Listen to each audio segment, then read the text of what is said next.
थी।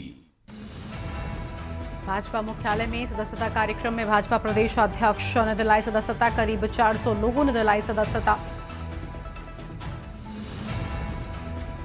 जम्मू कश्मीर में विधानसभा चुनाव के प्रचार में जुटेंगे सीएम धामी। स्टार प्रचारक की भूमिका में आएंगे नजर। गैस सिलेंडर का लीकेज ठीक करने के दौरान लगी आग। पति पत्नी समेत 3 लोग बुरी तरह से झुलसे।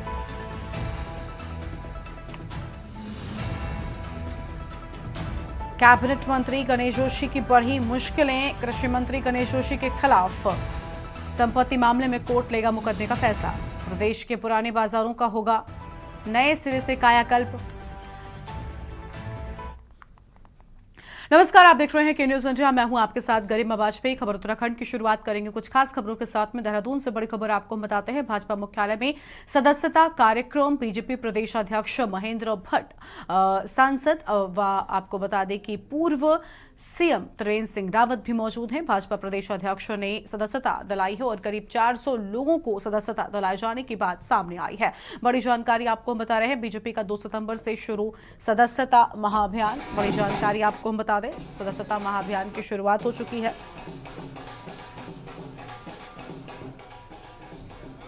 यह अहम खबर आपको हम बता रहे हैं। कई बड़े लोगों की मौजूदगी यहां पर।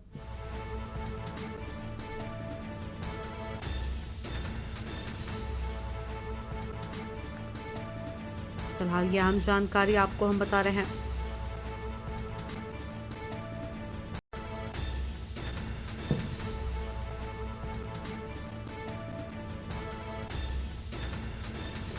सदस्यता अभियान की शुरुआत हुई है। और देहरादून से खबर, बीजेपी मुख्यालय में सदस्यता कार्यक्रम मनाया गया। बीजेपी प्रदेश अध्यक्ष महेंद्र भट्ट भी इस दौरान मौजूद रहे। सांसद व पूर्व सीएम त्रिवेंद्र सिंह रावत भी मौजूद नजर आए हैं। ये बड़ी खबर आपको हम बता रहे हैं।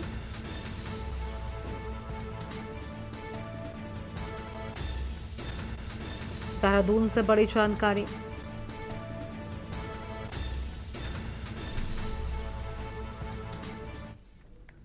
और अब सीधा आपको प्रयागराज के फूलपुर लेकर चलते हैं, जहां पर मुख्यमंत्री योगी आदित्यनाथ पहुंचे हुए हैं। क्या कुछ कह रहे हैं रोजगार मेले के मौके पर, सुनाते हैं आपको। भगत करने रातित्य करने का अवसर हमारे प्रयागराज वासियों को प्राप्त होगा। इसकी तैयारी साथ आज जुड़ी हुई परियोजनाएं प्रयागराज फूलपुर के साथ जुड़ी हुई है।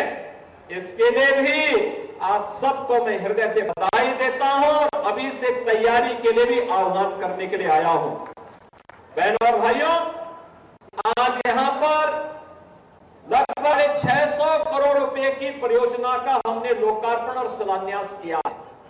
और एक योजना तो इसमें एक ऐसी भी है सड़क की, ये मेरे संज्ञान में आया था। हमारे यहाँ की सांसद श्री प्रवीण पटेल और पूर्व सांसद केसरी देवी पटेल जी ने मेरे संज्ञान में इस बात को दिया था, जिसमें विकास खंड बहादुर थाना क्षेत्र हंडिया के अंतर्गत ग्राम डोकरी में वहां की सड़क का जो प्रयागराज वाराणसी राजमार्ग से के सैदाबाद से लगभग 5 किलोमीटर की एक सड़क थी, यह क्षतिग्रस्त हो चुकी थी। आज उसकी भी स्वीकृति पत्र लेकर के हम आए हैं कि इसके लिए भी हम एक साथ उपलब्ध करवाने जा रहे हैं। अकेले फूलपुर की ही काफी बड़ी योजनाएं इसके साथ जुड़ी हुई है। फूलपुर की भी योजनाएं प्रवीण पटेल जी ने, केसरी देवी पटेल जी ने हमारे सामने प्रस्तुत किया था। वे सभी सैंक्शन करते हुए आज उनका शिलान्यास के पट यहाँ पे लगे हैं। गांव में लगेंगे, एक समय सीमा के अंदर एक कार्य पूरे होंगे और फूलपुर फिर से अपने फूल की कमल का फूल खिलता हुआ यहाँ दिखाई दे, इसकी अपेक्षा के साथ हम सब आपके बीच में यहाँ पर उपस्थित हुए हैं। बहनों और भाइयों, आज युवाओं ने 15,000 युवाओं को नियुक्ति पत्र वितरण के इस कार्यक्रम के साथ भी हम जुड़े हुए हैं, जिसमें 108 कंपनियां यहाँ पे रोजगार करवा रही हैं और साथ साथ यहाँ पे 510 करोड़ रुपए का ऋण वितरण, 7,100 से अधिक युवाओं को उद्यमियों को उपलब्ध करवाने का कार्य हो रहा है, तो अकेले फूलपुर के 10,000 से अधिक युवाओं को, प्रयागराज के 15,000 से अधिक युवाओं को टैबलेट और स्मार्टफोन वितरण के कार्यक्रम के साथ भी जोड़ा जा रहा है। बहनों और भाइयों, इन सब के लिए मैं आपको हृदय से बधाई देता हूं, अपनी शुभकामनाएं देता हूं। बहनों और भाइयों, आज मैं आया हूं आपके पास ये कहने के लिए, मैं आपका आभारी हूं कि आपने लोकसभा चुनाव में प्रयागराज जनपद की फूलपुर लोकसभा सीट पर श्री प्रवीण पटेल जो हमारे विधायक थे, उन्हें लोकसभा में चुनाव जीत के भेजा है। और प्रवीण पटेल आज आपकी सेवा के साथ सांसद के रूप में अपनी सेवा प्रदान कर रहे हैं, और इसी के लिए आभार व्यक्त करने के लिए मैं आया हूं। फूलपुर को इसी प्रकार से, जैसे इफ्को के अंदर आपको साफ सुंदर वातावरण देखने को मिल रहा है, अच्छी टाउनशिप मिल रही है, एक व्यवस्थित कार्य योजना के साथ यहाँ का प्रबंधन जैसे इस टाउनशिप को आगे बढ़ाने का काम कर रहा है, मैं आपको आश्वस्त करता हूं, श्री प्रवीण पटेल फूलपुर को, पूरी लोकसभा सीट को इसी तर्ज पर यहाँ के माननीय विधायकों के साथ मिलकर के, महापौर और जिला पंचायत अध्यक्ष के साथ मिलकर के इसी तर्ज पर आगे बढ़ाने का काम करेंगे। लेकिन वो ताकत तो आपको भी देनी पड़ेगी, आपको भी देनी पड़ेगी। बहनों और भाइयों, कहने की आवश्यकता नहीं, ये प्रयागराज हमारा आध्यात्मिक नगरी है। देश और दुनिया बड़ी श्रद्धा भाव के साथ यहाँ आती है। माँ गंगा, माँ यमुना और माँ सरस्वती के इस त्रिवेण संगम में स्नान करके जन्म जन्मांतर को अपने पुण्यों के साथ जोड़ने का काम करती है। ऐसी पावन धरा जहां साथ भगवान प्रयागराज का दर्शन हमें होता है, द्वादश माधव का दर्शन प्राप्त होता है, उनका आशीर्वाद प्राप्त होता है। मां गंगा की असीम कृपा जिस क्षेत्र पर बनी रहती है, क्षेत्र जो सनातन धर्मावलंबियों का वैदिक कालखंड से ही सरदार आस्था का केंद्र बिंदु रहा है, जिस केंद्र में दुनिया की सबसे प्राचीन गुरुकुल महर्षि भगवान ने जिस प्रयागराज में स्थापित की थी, उस प्रयागराज के सामने पानी का संकट किसने खड़ा कर दिया था? किसने खड़ा किया था? ये जो जाति जाति के नाम पे लड़ाने वाले लोग हैं ना, आज जो कह रहे हैं, तमाम प्रकार की बात कर रहे हैं, तमाम प्रकार की बड़ी बड़ी उद्घोषणा अपनी मन बढ़ाई में करने का फिर से दुस्साहस कर रहे हैं। प्रयागराज से आप सुन रहे थे मुख्यमंत्री योगी आदित्यनाथ को। अब आगे बढ़ते हैं खबरों की ओर। उत्तराखंड की खबरों का रुख कर लेते हैं। मौसम विभाग की चेतावनी के बाद प्रदेश में जगह जगह पर बरसात से नुकसान की खबरें सामने आ रही हैं, और वहीं विकासनगर क्षेत्र में भी लगातार हो रही बरसात के चलते कहीं लैंडस्लाइड तो कहीं भूकंप देखने को मिला है। और वहीं दूसरी ओर नदी नाले उफान पर आने से किसानों की जमीनें भूकटाव की भेंट चढ़ने से नुकसान हो रहा है, और जिसको देखते हुए तमाम विभाग अलर्ट मोड पर हैं। भारी बारिश को देखते हुए एसडीएम विकासनगर विनोद कुमार का कहना है कि बाढ़ चौकियों पर तैनात कर्मियों को अलर्ट मोड पर रखा गया है। साथ ही स्लाइडिंग जोन वाली जगह पर पीडब्ल्यूडी विभाग की जेसीबी की तैनाती भी कर दी गई है।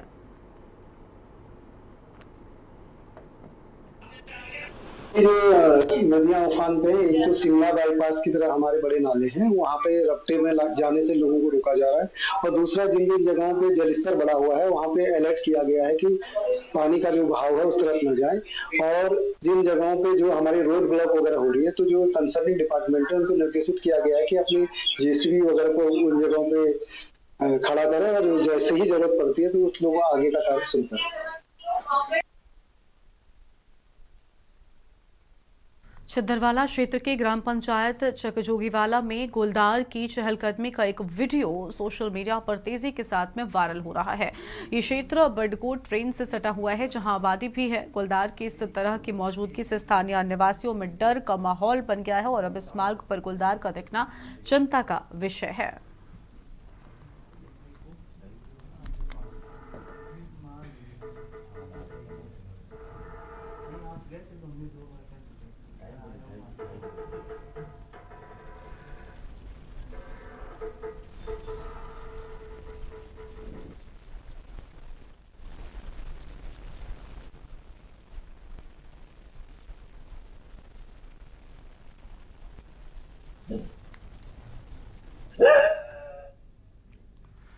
उत्तराखंड में अगले 3 दिनों तक प्रदेश भर में मानसून सक्रिय रहेगा और राज्य के अधिकांश जनपदों में हल्की से मध्यम वर्षा देखने को मिलेगी। इसके अलावा राज्य के विशेषकर पहाड़ी जनपदों में भारी बारिश की भी चेतावनी जारी की गई है।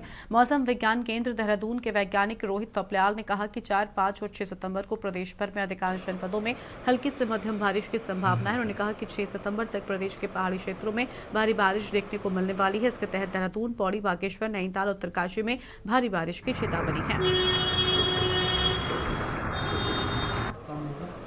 सितंबर में मतलब इस बार कुछ हुआ ऐसा कि सितंबर घंटों में वर्षा की बात करें तो उत्तराखंड में अनेक स्थानों पे हल्की से मध्यम वर्षा मिली है, जबकि कहीं कहीं भारी बारिश मिली है, जैसे कि बागेश्वर और उत्तरकाशी जनपद में। आगे आने वाले टाइम की बात करें तो जो है आज 4 तारीख है, तो 4 तारीख को जो है उत्तराखंड में 4, 5, 6 को ज़्यादातर स्थानों पे हल्की से मध्यम वर्षा मिलने की संभावना है। और उसके बाद जो है 7 तारीख से कह सकते हैं 7 के बाद जो है थोड़ी वर्षण में कमी की संभावना है, जिसमें जो है लेकिन कुछ स्थानों पे जो है हल्की से मध्यम वर्षा उसके बाद भी मिलती रहेगी। चेतावनी की बात करें तो आज जो है 4 तारीख को उत्तराखंड के पर्वतीय क्षेत्रों में कहीं कहीं भारी बारिश मिल सकती है। इसमें विशेषकर देहरादून, पौड़ी, बागेश्वर, नैनीताल या उत्तरकाशी जनपद है। ऐसे प्लेन्स में भी हरिद्वार में जो है कहीं कहीं भारी वर्षा मिलने की संभावना है। और एक बार फिर से आपको उत्तर प्रदेश के प्रयागराज लेकर चलते हैं। मुख्यमंत्री योगी क्या कह रहे हैं, सुन लेते हैं।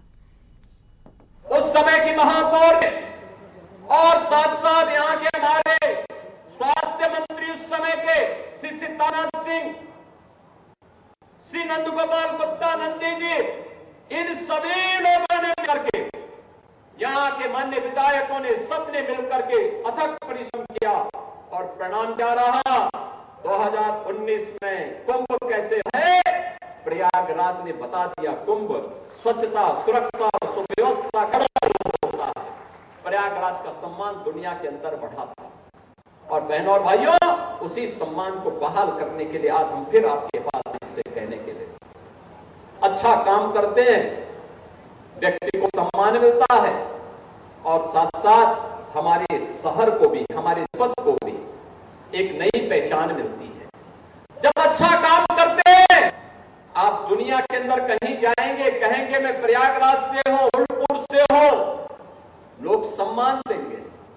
लेकिन बहनों और क्या ये सम्मान उत्तर प्रदेश वासियों को, प्रयागराज वासियों को 2017 के पहले भी मिला था क्या? 2017 के पहले तो कहीं जाते थे, लोग पूछते थे कहां से आए हैं। अगर कोई कह दे कि यूपी से है, प्रयागराज से हैं, गोरखपुर से हैं, तो उस समय लोग बड़ी हेत इससे देखते थे, हटा देते थे, कहते थे ठीक है आप जाइए भैया। लोगों को लगता था पता नहीं किस वेश से आया है, क्यों आया है। यानी होटल और धर्मशाला में कहीं कमरा नहीं मिलता था देश में। ये पहचान का संकट इन्हीं लोगों ने खड़ा था जो आज पीडीए के नाम पर आपको गुमराह करने के लिए आए हैं। ये प्राइवेट लिमिटेड कंपनी इनकी है। ये सत्ता आए थे, चाचा भतीजा वसूली में व्यस्त हो गए थे और प्रयागराज से ज्यादा कौन जानता है। यहां उनके पोस्टर लगते थे, कौन कौन लोगों को आयोगों के अध्यक्ष बना दिए थे और आयोग के अध्यक्ष किस प्रकार व्यस्त हो गए थे लूट करने में, इन नौजवानों के भविष्य के साथ खिलवाड़ करने। हम लोगों ने तो कहा कि अगर नौजवान के भविष्य के साथ कोई खिलवाड़ करेगा उस जगह जेल होगी, जेल। कोई भी युवा के साथ नहीं कर सकता है और जो करेगा जेल भी भेजेंगे, संपत्ति को जब्त भी करेंगे और फिर जैसे प्रयागराज में माफिया की जमीन कब्जा से मुक्त करवा करके गरीबों के आवास बनाए गए, ऐसे ही आवास भी बनाएंगे, महिला संरक्षण गृह बनाएंगे और समाज के अलग अलग तबके के लिए भी आवास की सुविधाएं उपलब्ध करवाने का काम कराएंगे।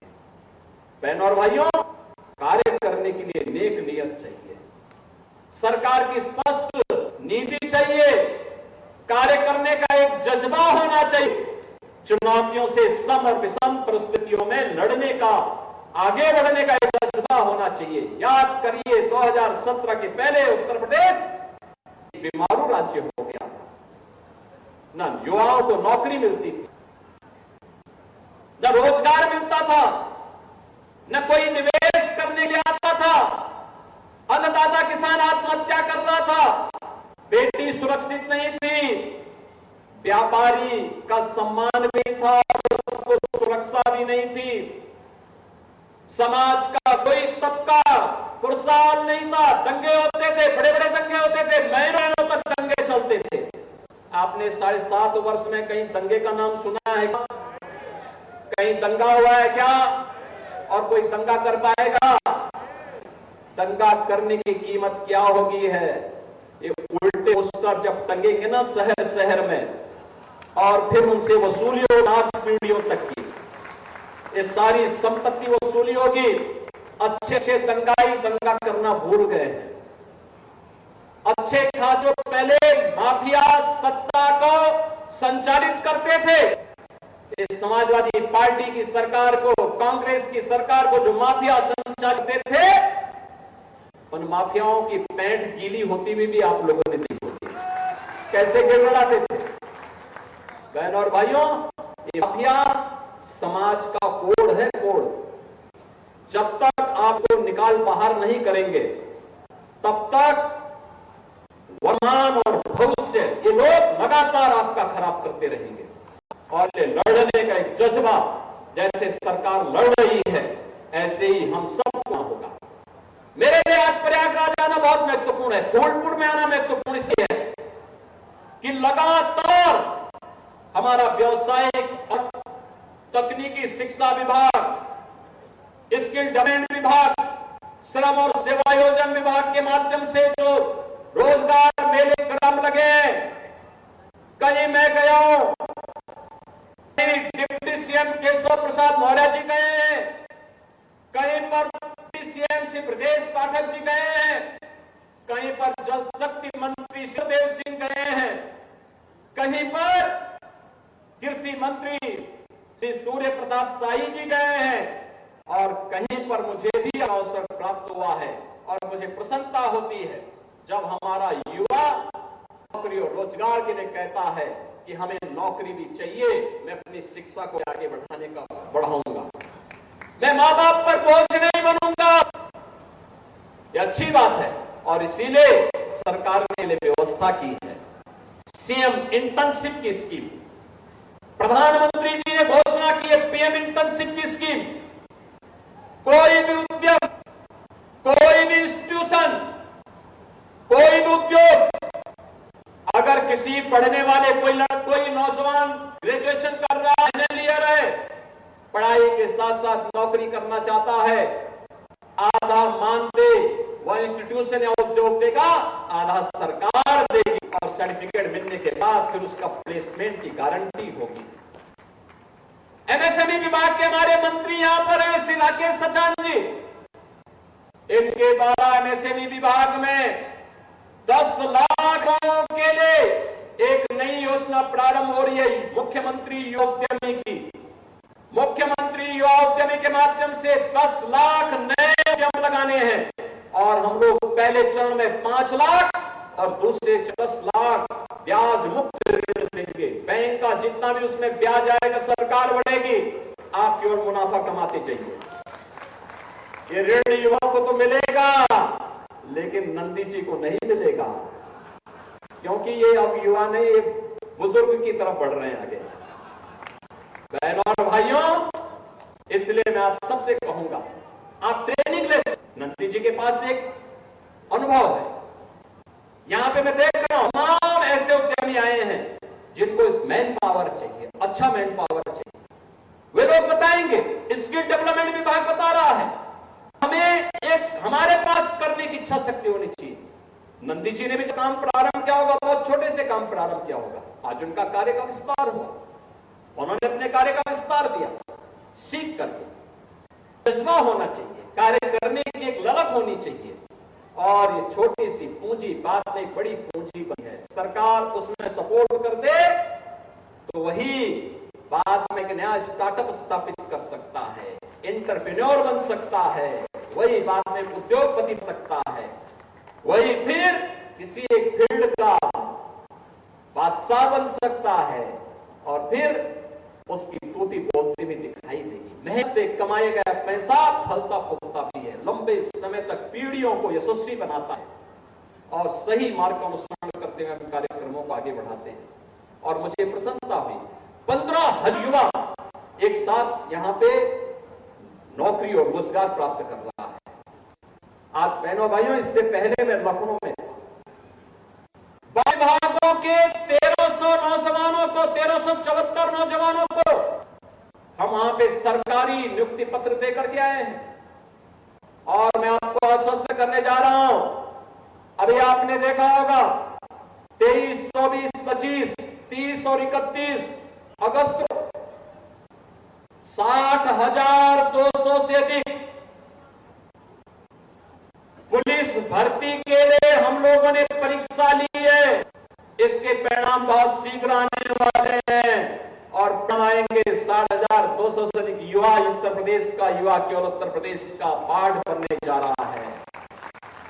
60,200 ये बनेंगे और जैसे भर्ती पूरी होगी फिर से 40 से लेके 45,000 नई भर्ती भी आ जाएगी। आगे बढ़ते हैं खबरों की ओर। अगली खबर नैनीताल से है, जहां पर बीडी पांडे अस्पताल में आयुष्मान कार्ड पर जांच की सुविधा बंद कर दी गई है और राज्य स्वास्थ्य प्राधिकरण द्वारा जारी आदेश के बाद ओपीडी मरीजों को ये सुविधा नहीं मिलेगी। अब केवल आईपीटी मरीजों को ही आयुष्मान कार्ड से जांच की सुविधा मिलेगी। बता दें कि शहर सहित आसपास के गाँव को यही एकमात्र अस्पताल निःशुल्क चिकित्सा सुविधा उपलब्ध कराता है।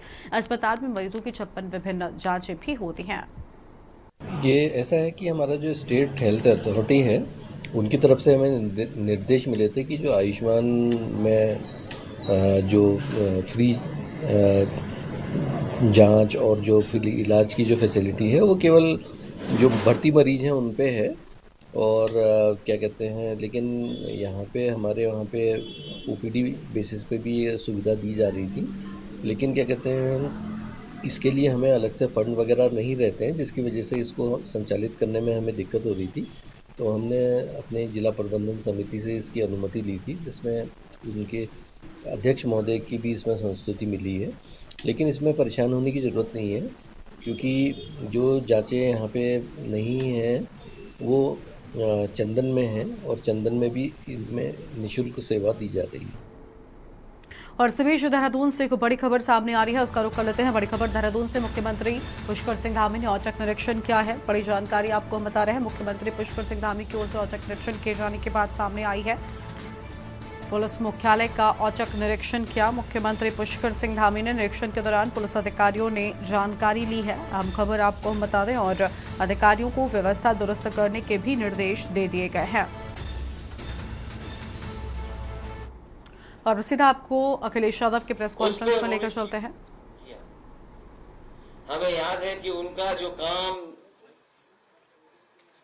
देखने को मिला, सर्वपल्ली राधाकृष्णन जी, जहां वो स्कॉलर थे, टीचर थे, वाइस चांसलर थे, राष्ट्रपति थे, भारत रत्न से सम्मानित थे, वो इंजीनियर भी थे। और जो मैसूर का वृंदावन गार्डन है, वो विशेष टेक्नोलॉजी से और उस समय जो योगदान था उसका परिणाम है, आज भी हम लोग उनको याद करते हैं।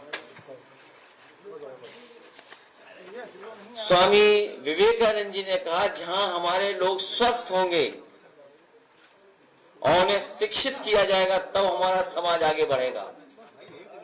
जो हम फिजिकली फिट होंगे, फिजिकली स्ट्रेंथन करेंगे, अगर हम फिजिकली भी स्ट्रांग हों तो हम मेंटली भी स्ट्रांग होंगे। हम समाजवादी लोग भरोसा दिलाते हैं कि उत्तर प्रदेश की आने वाली पीढ़ी को मेंटली स्ट्रांग करेंगे और शिक्षा से भी उनको और मजबूत और अच्छा बनाने का काम करेंगे। कई महापुरुष ये कह चुके हैं कि एक ही हथियार है जो समाज और देश को बदल सकता है, वो है शिक्षा। जिस समय हमारे समाज शिक्षित होगा, सही और गलत का हम फैसला कर पाएंगे, अच्छा क्या है, बुरा क्या है। और आज के माहौल में अगर हम ये बात कहें तो सबसे ज्यादा अगर कोई दुखी है किसान नौजवानों के बाद तो वो हमारे शिक्षक हैं। पढ़े लिखे नौजवान हैं जो शिक्षक बनना चाहते हैं। ये विभाग ऐसा है, अगर हम देखें primary education, higher secondary education, माध्यमिक शिक्षा, हायर एजुकेशन, आपके polytechnic, ITI, engineering college, medical college, आप सोचो कितना बड़ा समाज का हिस्सा है जो इसी से बनता बिगड़ता है।